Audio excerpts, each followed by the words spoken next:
And I'm like, if I'm going to do this, I'm going to go all in on it. Yeah. Finding a balance in life is something I'm, by the way, still working on every single day. Yeah. But so important because, your mental capacity is going to be questioned every single day when you start your own business, and everything you can do to set yourself up for success is the key. But I will tell you, it's sad that the only reason I started caring about like self-care and self-love was because I felt like I had to do it for the company rather than for myself.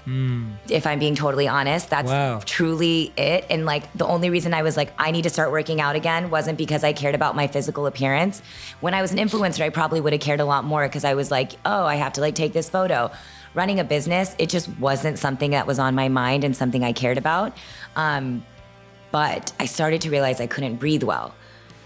I took like huge gasps of air and I had vocal issues and all of these things happening. And I was like, wow, Deepika, like if you want, this business is only going to be as strong as you are helping run it.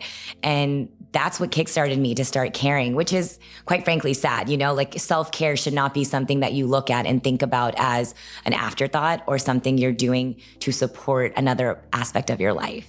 Wow. But it's the really reality powerful. Is how I felt. I think that's how all of us are. I think we all start taking care of ourselves when we're hit with an external challenge or pain. We're so bad at that. Like we're so bad at taking care of something while it's here, while it's there. You know, we're waiting for something to go wrong or some big alarm bell to sound. And I don't think that's you. I think that's all of us, me included. Yeah. And I think all we can take that as is now that you've recognized that, you're now moving it back to, actually, I'm not going to do this just for Live Tinted. I'm going to do this for me. And that helps Live Tinted because Live Tinted is a part of me. I think self-awareness is the biggest thing that I've now, I feel like because I recognize that, like you just said, I'm like, you know what? That's step one. And I took that step one. So don't be so hard on yourself, Deepika. Like, it's hard to not though. It's this feeling of, you feel selfish doing self-care, but quite frankly, that's just not how it works. Totally. It's a part of sustaining yourself. Yes. And it can't be looked at that way. And you know, even for social media, like I felt like I could never show myself getting a massage or going to, it's two ways. It's like at the other side of it, it's like, I also just want to turn off. Yes. And I need to give myself that moment to turn off. And now I've learned a tip I give myself, and I think this is important for everybody, even if you're not doing a career in the social media sphere, I still think giving a day off is just so important. 100%. And I give myself a Saturday. So on Saturdays, I never feel like I have to do anything online. Amazing. It's just like the world is not going to end. No. It's definitely not. It's definitely not. And I think we forget, like I remember this was before I really had my exponential growth on social. So it was December 2017. So you were at like 1 million instead of 10 billion? Yes. Got it. Okay. But I was there and it was December 2017. And I remember I took the whole month off to be creative in the sense of I didn't put anything out. So I didn't release anything in December 2017. That's amazing. Because I was just like, I don't think I'm going to be able to put out my best work. Yep.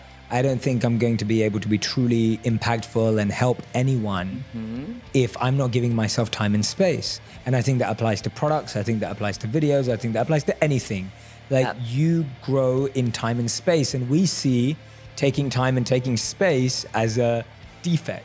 Totally. Right? We see slowing down as a defect. Yes. When actually it's how we're built. Right? We need space to create space for creativity. Creativity can only work in space. It doesn't work in noise. Right? You never have your best idea when there's a million things on your to-do list. Like, my God, that's so true. You just don't. And so I feel like we need to start also recognizing, and again, this is just step one, that space facilitates creativity. Space facilitates you to perform better.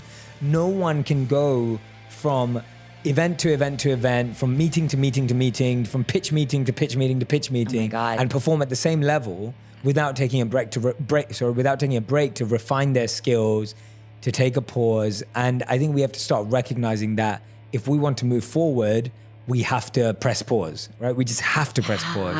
I remember there was a moment where when I was doing YouTube videos, I felt like I was supposed to post every single week one video for the algorithm and like, oh, it'll help me grow quicker. But my creative and all of that stuff that you just talked about wasn't there, and you could feel it in the videos. I would still put them out because I felt like I had to, and people felt it. And you know, I saw it in the comments, and I saw it. They were like, okay, this doesn't even feel like you anymore. And quite frankly, I hit a cap where I didn't want to make makeup tutorials, because in the beginning for me, making makeup tutorials was, again, me helping a girl out there see themselves reflected online. But by the end of it, my heart and soul was so into building this business and giving an opportunity to other girls to be the faces of on YouTube and whatever social media. You could feel it in my work. You could tell when I put out a makeup video that I didn't care to. And it's because it's not where my heart and soul is at. It was never to be the face. It was to create that platform to give other people that opportunity to be the face. Yeah. That's really where it was. But it's crazy how you can't fake that. Like if you put it out into the world, people, it is awesome, because that's, again, the community that it was great that they called me out, because it made me check myself and it pushed me to go towards building the business I wanted. Absolutely. What's been the hardest thing about becoming a CEO? Because I feel like, yeah, it's a big, steep learning curve, which you're doing at an accelerated pace. Tell us about taking on that role and what have been the hardest parts about it and how you've navigated that. You see all these like quotes about being a CEO on like Instagram, and it sounds so cool and glamorous. It is. Everyone listens to you, and everything goes to plan, and you're the boss. And when you have a tough day, you feel like, who do you go to talk about that tough day? Because when you're the CEO running the company, you're supposed to be the one that has it all together, right? But at the end of the day, we're all human. And I think for me, and I think this is why it's so great that the startup culture has like cultivated this, you don't have to have it all together. And I think that vulnerability of being able to show that to the people in your, whether it's your family, friends, or your employees, of like, I need a day. Or you guys, like, I'm not okay today and I just need that moment. I don't think I'm grateful that I've at least experienced that with the people that work for me now, where I can show that a little bit of weakness, because I think like nobody's a robot. And if they are, then I know I wouldn't want to work for a robot, you know? And I think that human aspect has made it easier, but I still feel this insane amount of pressure to deliver better and better and better and better. And like, no matter how much people tell you to stop and like soak in that moment, like, Deepika, you guys launched and everyone's so happy and excited about it. I still think about, we have so many more lives to impact. We have so much more goals to hit. And I'm always thinking about bigger, bigger, bigger. And again, it's not from a business perspective, but from a, just like that's exactly it. The impact that we want to make. So it never feels like enough. And I consciously am trying to make like those moments to sit back. And usually it means going home to my family, who really just, they're so proud of me, but they also know, like, when I'm home, I don't want to talk about my job. Yeah. I just need like a day to like myself. And I think that's so important because I don't feel like I can shut off except for that one day. And so I think like being a CEO is, I think it's so important people recognize that responsibility is heavy and it's massive. And the fact that, and I said this earlier, but it's so true, the fact that any decision I make not only impacts my life, but in fact impacts other people's lives is so much heavier to like hold on your heart.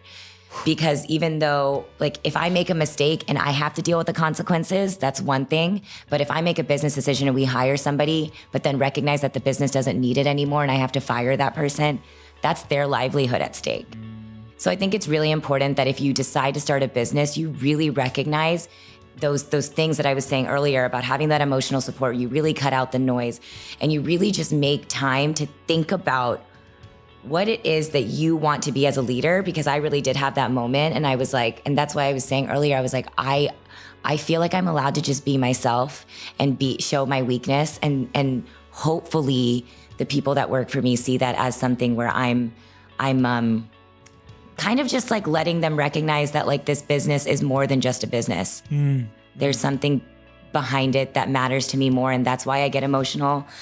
That's why I care, and that's just the way I want Live Tinted to be run. I'm not saying, that's for every business, but for me, if it didn't have something bigger to it, I wouldn't want to be a part of it, personally. I love that. It's awesome having you on the podcast because it's so much about purpose. And I really feel when I'm listening to you that it's a purposeful brand. Yeah. It's a purposeful movement. You're a purposeful person. Like you're living on purpose, and it's totally. And I think that that's the difference between what wins and what doesn't. and what's also fulfilling and what's not. Yeah, because I think that a lot of things can win in life and succeed, but they may not fill you up with meaning and happiness because it's not linked to purpose. I think you and I have both met people where we've met that they have what externally looks like everything. Everything that you think somebody wants, and they still feel empty inside. And for me, when it's all said and done, when I think about what footprint I want to leave on like the world and what I want to do. And this is, I've had so many people say to me, like, it's a beauty brand. You're in the beauty industry. What I literally have investors, they're like, but it's makeup. Yeah. And that's when I walk out of the room and know that they're not the right partner for me, because it's not makeup. It's about making people feel good about themselves and who they are, and giving them that confidence to walk out the door and feel like they are complete. I love that. And I don't think that, for me, again, this is just having that like footprint and leaving that footprint. I think everybody wants to figure out what their version of that is. And that's when you feel fulfilled inside. And it's don't get me wrong. I mean, listen, like, I'm not going to sit here and preach this whole thing of like, I worked hard. I am working hard, and I do work hard, and I feel proud, and I have goals. Like, I want to one day buy my dad. Like, he got me, I think back to this, and like when I was 16 years old, my father drove a Toyota Camry. He was working overnight shift after overnight shift. And, you know, in a family of doctors, he was the only one that's not a doctor. He's a lab tech. And now that I understand money and the financial responsibility that he had on just that salary supporting our entire family, it blows my mind, because I was a brat. I wanted that Abercrombie and Fitch shirt. I wanted that blah, blah, blah. And I now realize how much we couldn't afford it. Yeah. But he never let me realize that as a kid. He gave me everything I ever wanted, everything I ever wanted. And, you know, I used to have this guilt, this like heavy guilt about it. Like, why was I that girl? I was such a brat. And now, instead of feeling that guilt, I just think about how I can pay it forward to them, but to other people, and hopefully one day my kids. I mean, it's just one of those things. And I think that's why I'm so proud of the culture and the background I came from, and wanting that to be a part of the Live Tinted brand, because I used to not be proud of it. And it's so silly, because that is the dopest part of who people are. It's that, absolutely, that identity. Yeah, but there is something about that South Asian community that doesn't have it. I know. And so I'm really glad that people like yourself are representing that so incredibly well, and with grace. And I think that's very important. I think representation is never a matter of ego or competition. It's a matter of grace. Yeah. And like accepting and valuing others, and recognizing everyone's value, everyone's beauty, and that's what you've done with the brand, which is just unbelievable to see. So thank you for doing it. Is there anything that I didn't ask you about that you wish I did? No. I always ask that because I always want to make sure that you got to embody the message you wanted to share. No, I mean, honestly, like, I feel like it's just having a vulnerable conversation. I feel like we did. Good. So we do end every podcast with a final 5. So oh this my God. is the rapid fire, quick fire. Are they the same 5? No. Okay, that would make it really easy. No. Because I've heard a lot of I know, they're not the same 5. Okay, so this is yours. Oh my God, okay. Okay, your final 5 starts now. Ideally, we want 1 word or 1 sentence answers. Okay. Right? 1 word or 1 sentence. Okay. Okay, so first question. Can Robbie come and sit next to me? I'm scared. No, okay, no. Fine. What is your 1 beauty product you can't live without? Key stick, Live Tinted. Okay, good. That's very good. You know. Number 2, what's your biggest piece of advice for someone wanting to? Oh no, I'm going to change that one because I asked you that earlier. What are the 3 biggest pillars of what Live Tinted stands for? Inclusivity, acceptance, and happiness. Okay. Question 3, what's 1 step in your morning routine that you will never skip? Now it's breathing. Nice. And I think a large part because of you in my life. I actually take a minute to breathe. Trust me, I've had to work on that myself. Yeah. Like, that's like, I think that's something you have to do forever. Yep. It's like drinking water, right? It's tough. You can't. Absolutely. Okay. Number 4, when you're having a bad day, what do you do to make yourself feel better?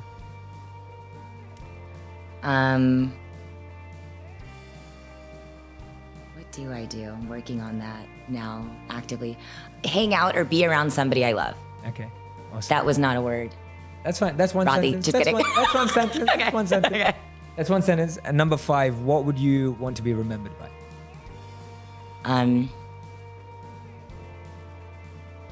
I want to make an impact, and I want, in whatever way that means. And I want, if the legacy of Live Tinted is that we've somehow evolved the beauty industry to be more inclusive, I feel like we've done our purpose. I love that. Thank you so much, Deepika. It's so awesome having you on the podcast. We got to hang out? Yeah, this is great. We actually got to hang out. But if you don't already follow Deepika, please go and find her on YouTube and Instagram. Of course, go and follow Live Tinted as well on Instagram. Yeah. Anywhere else? Yeah, go to our site. Go to the site, livetinted.com. Yeah. Yes, no, say it. Yeah, livetinted.com. Yeah, livetinted.com. I'm sure there's so many of you out there that are listening or watching right now who are thinking, I need this makeup in my life. And more than that, again, like I didn't say this as one of the 3 words, but I should have. It's community. And it's like you really can learn and see other people in this community and see what products they love. It's not just about our products. We have a whole platform for other people to see other people's products, because I think that education is it's important and fun. Yeah. Well, one of the biggest reasons I wanted to do this with you now, Deepika, is because I want to have the same conversation with you every year as you go and build this brand. Yeah, that'll be interesting. I love seeing my friends like yourself just start incredible ventures with so much purpose. And I feel so grateful that the community of friends we have here are so purposeful. Amazing. And so deep. Yeah. And I just want us all to support each other. And I think it's so important. Like, I want to look back on this conversation 10 years, 20 years from now. Gosh, it's gonna be crazy, right? Yeah, and for all of us to just be like, oh my God, do you remember when we were just trying to do that and you were starting this company and I was doing this, and I want to have that. And that's why I'm saying that start supporting your friends right now. Yeah. Like wherever you are in the whole same space. Agreed. Just start supporting your friends, because there is room for everyone. Collaborating is way stronger than competing. Totally. Yeah. And thank you so much for being an amazing guest. Thanks. I genuinely hope anyone who's listened or watched this is gonna go back, make a ton of notes. And I hope that you're gonna go and find out how you can actually apply some of these principles. I think Deepika's set out so many great gems, like so many great moments of great advice that I think that are gonna help you. So if you're in the process of building your startup, if you're in the process of building your side hustle, like if that's where you're at, listen to this podcast again and take in, what do I do right now? Where do I go from here? Don't worry about the big dream. This is a 10-year dream in the making. Yeah. Right? It's not about starting the brand tomorrow. And there's still 10 years and 20 years to go, Totally. Totally. And it's not about starting the brand tomorrow. It's not about building the product you wanted forever tomorrow. It's about doing each part, each step of the way. That's what this story is all about. It's each step of the way. Every step has its use, has its purpose. And that's going to help you build an amazing, amazing life, career, and most important, impact. So thank you, Deepika. Thank you so much. Thanks. Loved having you on the show. Make sure you guys share anything that Deepika said. Please share on Instagram. Please share on Twitter. Please share on Facebook. I love seeing them. I love reposting them as well. And I can't wait to see you again next week. Thanks so much for tuning in.